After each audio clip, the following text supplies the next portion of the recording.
මේ මොනවද කියලා ඉතින් දැක්ක ගමන් ඔයා දන්නවනේ. ඔව්, ඔයා හරි. මේ දෙල් තමයි. ඒත් මේ දෙල් ගැන තියෙන විස්තර කියන්නේ නෙවෙයි අද මං හදන්නේ. තම්බලත් නෙවෙයි, තම්බලා බැදලත් නෙවෙයි, බැදලා පැණියක කන විදිහවත් නෙවෙයි අද මං කියන්න යන්නේ. මේ මොන විදිහකින් කනවටත් වඩා රසින් අංක 1ටම තියෙන අලුවා. එහෙමත් නැත්නම් රට දෙල් අලුවා හදන්න තමයි අද ඔයා කුස්සියේ ඉන්නේ. ඉතින් ඔයා දන්නවද? හරිම රසවත් මේ දෙල් අලුවා රෙසිපි එක අපේ කුස්සියෙන් තමයි ඉන්ටර්නෙට් එකට අදම ඉදිරිපත් කරන්න හදන්නේ. මට මේ රසට ආදේශ කරන්න නම් සමාන රසයක කෑමක් මතක් වෙන්නේ නැති තරම්.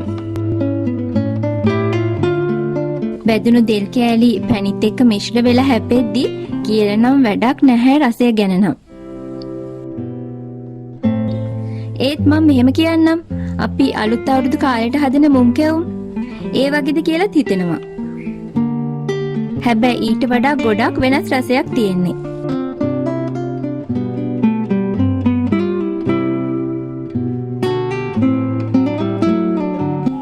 එහෙනම් ඉතින් හදලා කාලම බලමු. එහෙනම් යමු නේද කුස්සියට? බෝවන් ඔයාව සාදරයෙන් පිළිගන්නවා YouTube හි අපේ කුස්සියට. යමුද කුස්සියට? හරි. පේනවනේ. මේ ටිකෙන් තමයි මේ ඇබ්බැහි වෙනසලු රස කැවිල්ල හැදෙන්නේ. හොඳට පැහුණු දෙල් ගෙඩියක් දෙකක්,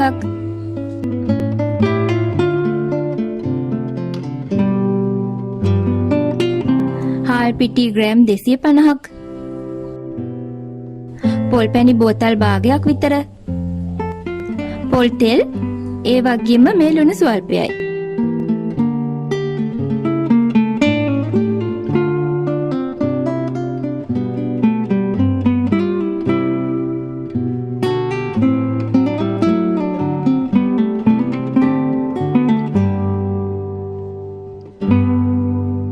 ඉතින් හිතන්න, මෙන්න මේ දේවල් මෙහෙම තිබුණට මේකෙන් හැදෙන දෙල් අලුවා වල රස කොච්චරද කියලා.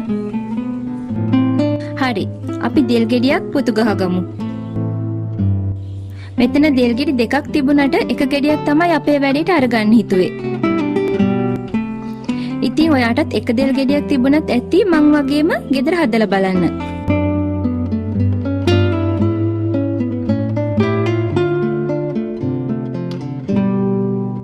අනිවාර්යයෙන්ම හදලා බලන්න.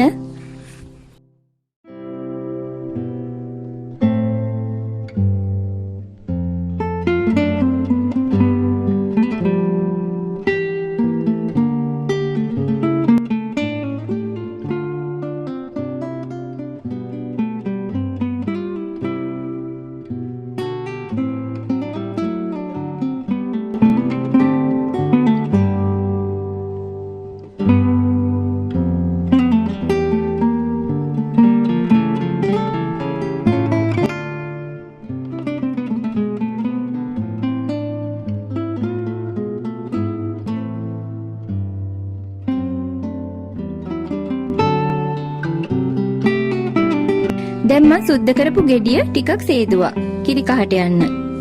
ඊට පස්සේ පොඩි කෑලි වලට කපා ගන්නවා මේ වගේ.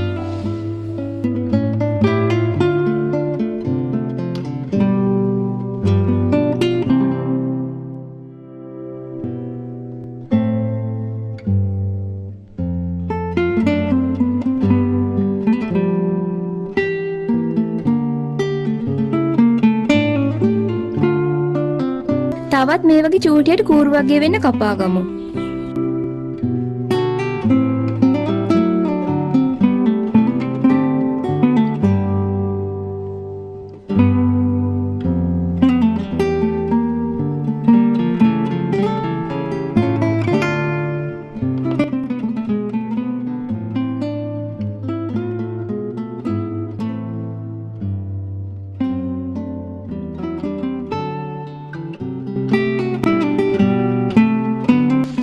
මේ තියෙන්නේ මං ඒ වගේ කපාගත්ත දෙල් කෑලි.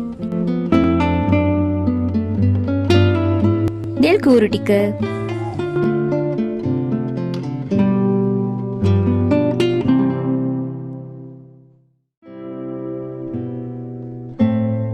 හොඳයි කපපු දෙල් කෑලි එහෙම තියෙන අතරේ මේ හාල් පිටි අඩු ගින්දරෙන් ලිපේ තියෙන පෑන් එකට දාගමු.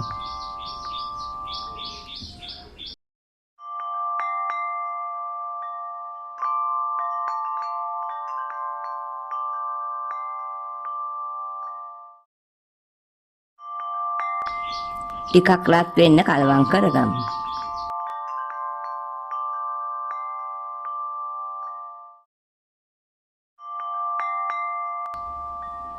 මේක පෑන් එකක් වෙන්නම අවශ්‍ය නැහැ. වාට පුරුදු බාණයක් ගන්නකෝ.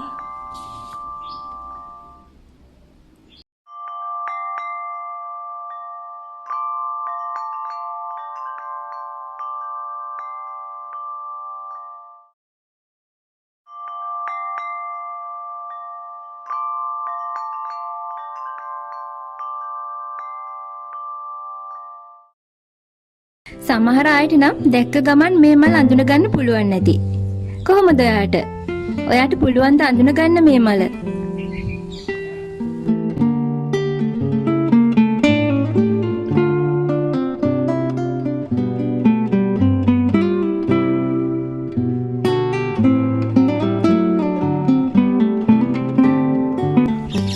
කොළ බලලා ඉමු.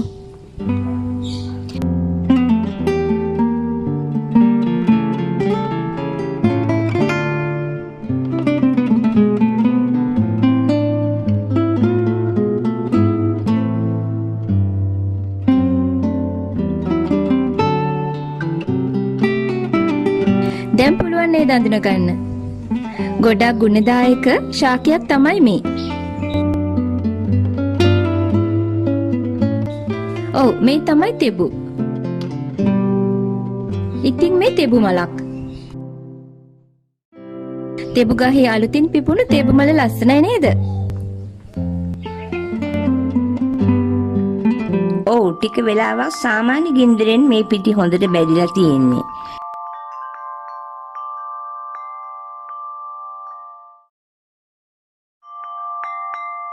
බැදුණු මේ පිටි අපි භාජනයකට අයින් කරගමු. විනාඩි 5ක් විතර තමයි මේක බැද ගන්න අවශ්‍ය වෙන්නේ නම්.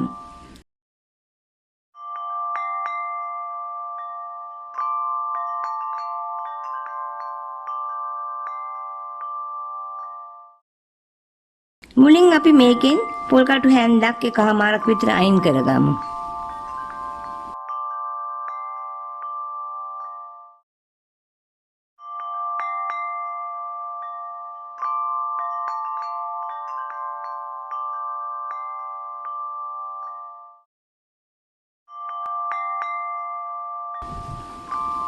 දැන් පොල් තෙල් ටිකක් භාජනයකට දාලා අර කෑලි වලට කපපු දෙල් ටික බෙදගමු.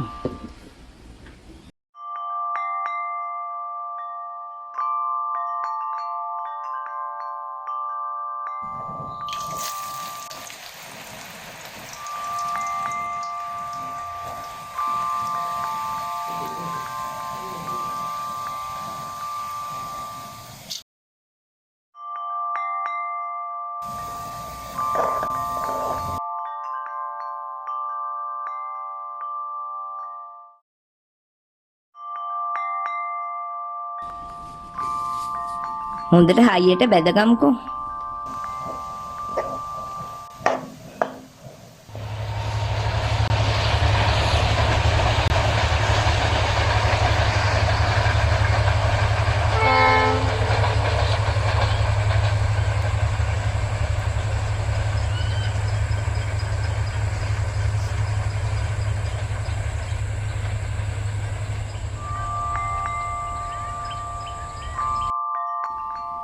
හොඳයි මේ පාට වෙනකොට ගමු.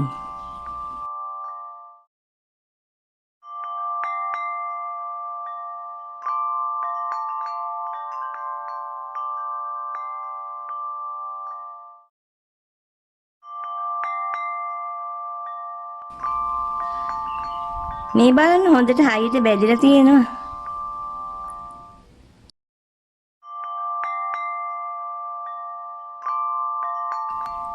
දැන් පොල් පැණි ටිකත් ලිපොඩ තියෙන භාජනයකට දාලා ටිකක් උතුරවා ගන්න ඕන.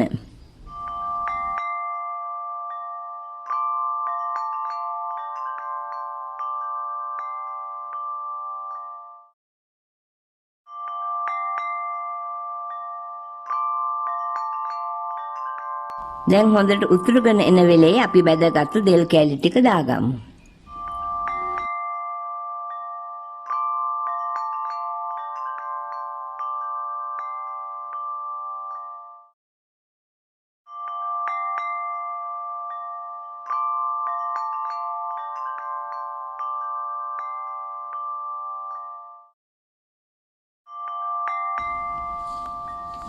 මේ වෙලේ ලුණු කුඩු ටිකකුත් එකතු කරලා ටික වෙලාවක් ලිපේ තියාගමු.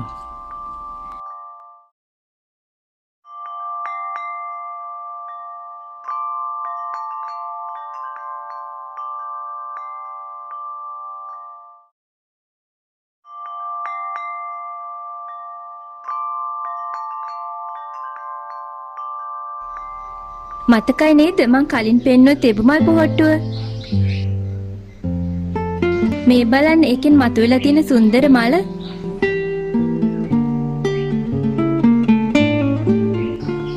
වෙනමම කඩලා පෙන්නලා ඇහුවනම් මේක තෙබුමලක් කියලා කියන්න ලේසි වෙන එකක් නැහැ නේද?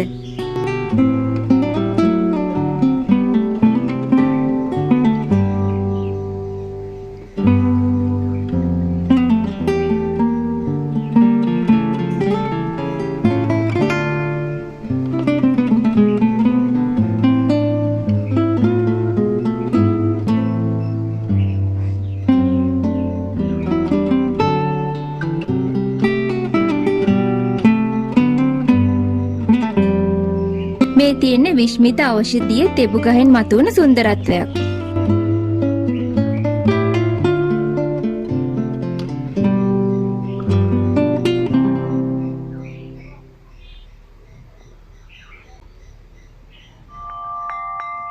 හරි ඉතින් මේ තියෙන විනාඩි 2-3ක් වගේ ලිපේ රත් වෙන පැණි මිශ්‍ර දෙල් කෑලි ටික.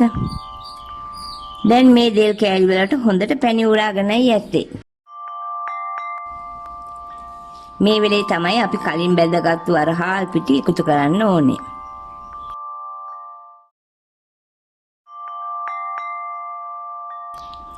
ඉතින් ක්‍රමෙන් එකතු කරගන්න ඕනේ තලපයක් විදිහට හැදෙනකන්.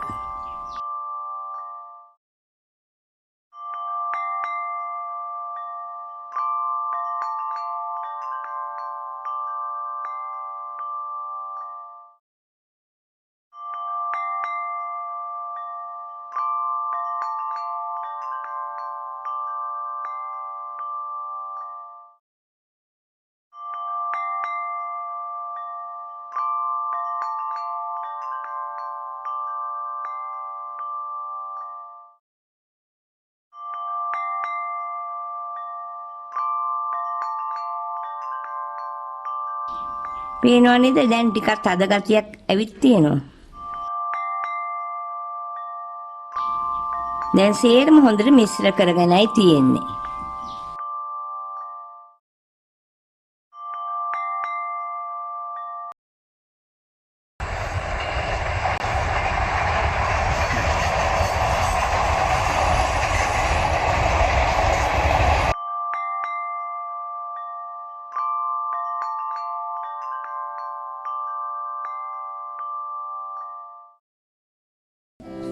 එහෙනම් ඔන්න අපේ වැඩේ දැන් හරි.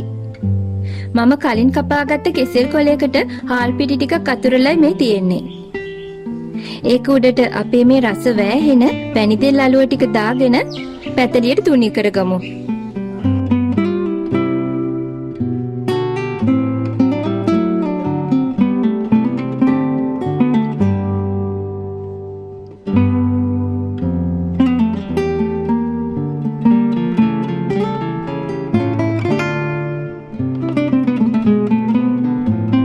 මේ තියෙන්නේ සාම්ප්‍රදායික අලුව හැඩයටම කලබලෙන්ම කපා ගත්තා.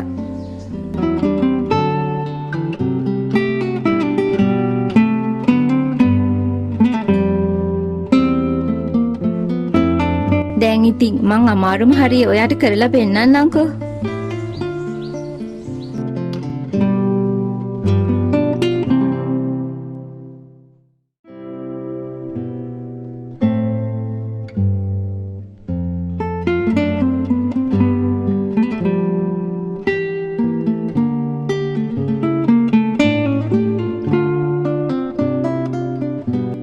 ඉතින් මේ බලන්න. වැදුණු දෙල් උරාගත්ත පැණිත් එක තියෙන හැටි.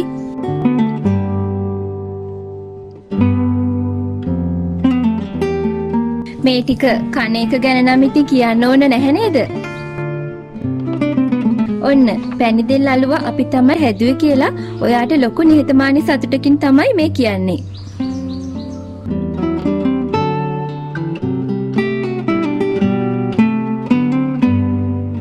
ඒ කලින් හදලා නැතත් මේක ගොඩක් පැරණි කෑමක් කියලා මට දැනගන්න ලැබුණේ මගේ අත්තම්මගෙන්. ඔයා දන්නවද එයාට කොහොමද දැනගන්න ලැබුණේ කියලා? එයාට කියා දීලා තියෙන්නේ එයාගේ අත්තම්මා.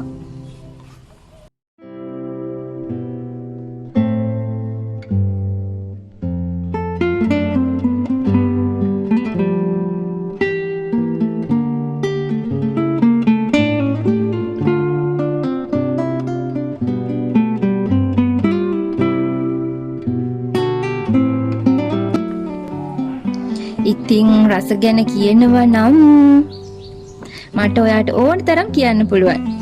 කොච්චර කෑවත් ඇති වෙන්නේ නැහැ. හා මම බොරුද කියන්නේ කියලා ඔයා මේ දැම්මම හදලා බලන්න. හැබැයි කොහොමද රස කියලා පහලින් කමෙන්ට් එකක් දාන්න. එහෙනම් ආයෙත් ඉක්මනින්ම අපි හමු වෙමු.